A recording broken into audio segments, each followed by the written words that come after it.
to a child in this school, one Solomon Kampala, who has been a student since senior 1 and is in senior 4. I am not an OB of this school, but my grandfather is an OB and my father is an OB of this school. Mr. Chairman and fellow parents, I'll be very brief.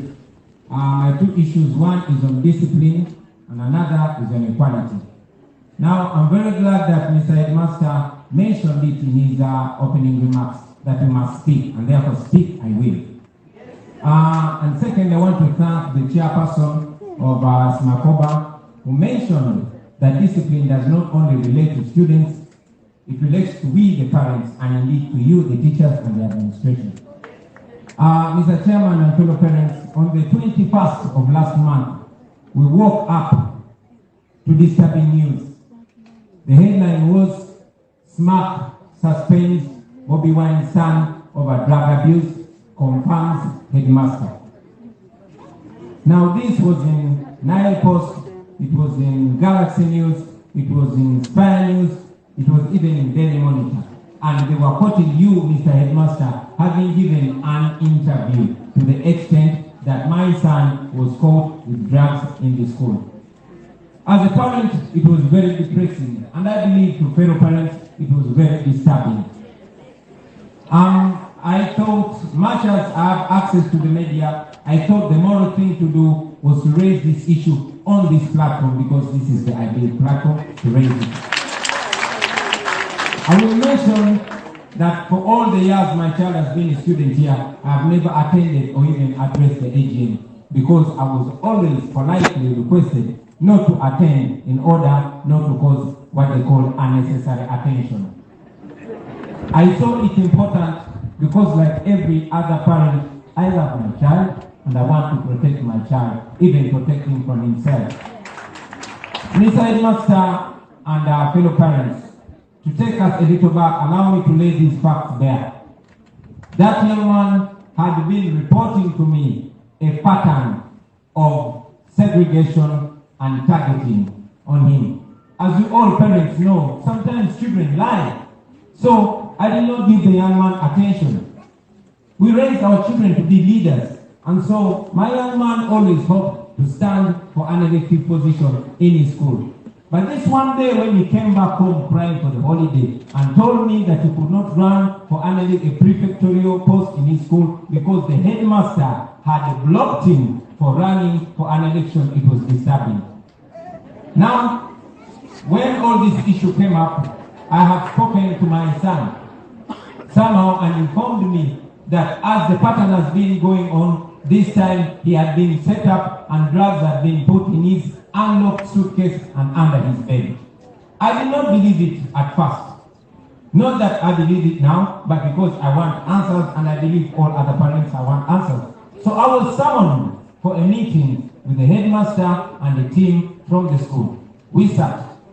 I took this opportunity to raise all these matters to you, Mr. Headmaster. Of course, I requested that this security remains in the headmaster's office. I'm only raising this because it was apparently brought to the media by the headmaster. I brought the matter of my son being blocked against running, and these are the reasons I was given, and I want to quote you, Mr. Headmaster. The first reason, Mr. Headmaster, you told me that for a child to be a leader in this school, a child must be an A student, not an average student like my son. That was you, Mr. Headmaster.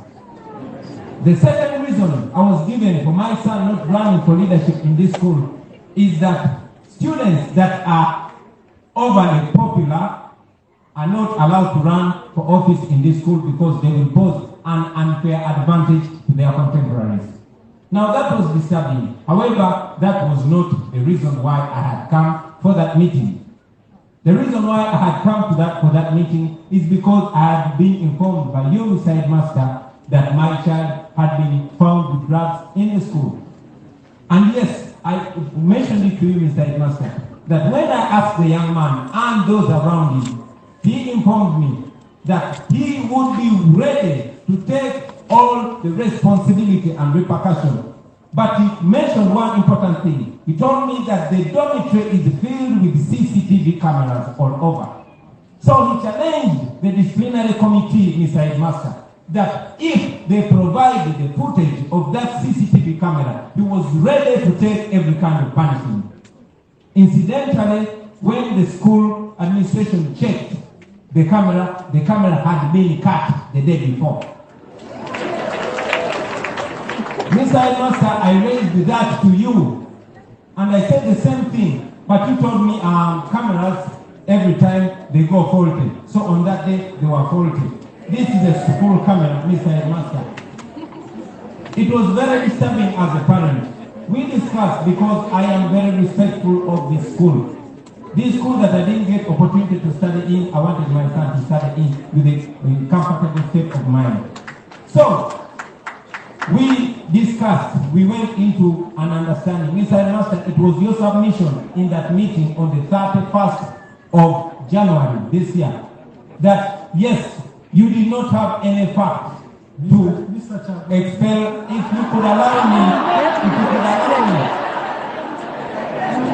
it was your submission, Mr. Headmaster, in my presence, in the presence of my wife, and in the presence of one of the school lawyers and yourself and the deputy headmaster, that indeed you did not have any fact that that boy was not being set up.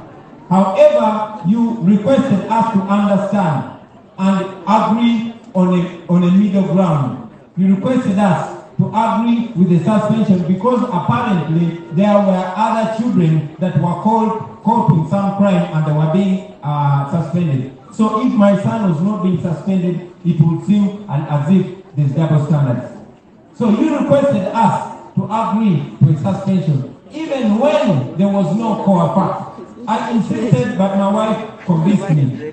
In effect, the young man was neither guilty nor innocent, according to you. He was there in between. We agreed to that for the good of the school and for the good of the matter not going up there. It felt very unfair, Mr. Headmaster, but because I respect this school and I love it and my son is in love with the school, I agreed to that. It was therefore very unfortunate to see that after those 2 weeks, even when that young man was innocent for as far as evidence is concerned, it was quoted that the headmaster of SMART gave an interview confirming that my son was found with drugs. That was damaging to the future of my son. It was damaging to my personality and it was damaging to my family. These are my questions, Mr. Headmaster and fellow parents. If a school like SMART cannot investigate such a grave crime like drugs in the school, how do you confirm to us that you are able to investigate something more serious? What if a fire catches this school? How are you going to explain to us as parents? Number two, if a young man can be hounded and taunted by a headmaster because there are reports of constant taunting from the headmaster on assembly, in chapel, and personally, and a few teachers and parents can attest to that. I will also mention that some teachers were apparently expelled for being close to that young man. I am informed that my son is psychologically tortured because many of the teachers fear to be seen near him for fear of the wrath of the headmaster. So, my question, Mr. Headmaster and fellow parents, is where is a parent supposed to raise these matters? We agreed with you, Mr. Headmaster, not to raise these matters in the media because it would be immoral of us. I brought my son here because this is a church-based school. I am a Catholic. Like I mentioned, my grandfather and my father was here, and it's my pride that my son is here. We want answers on my behalf and answers of the many disturbed parents that saw this. And if so, it will be only moral to get an apology from you, Mr. Headmaster. I thank you.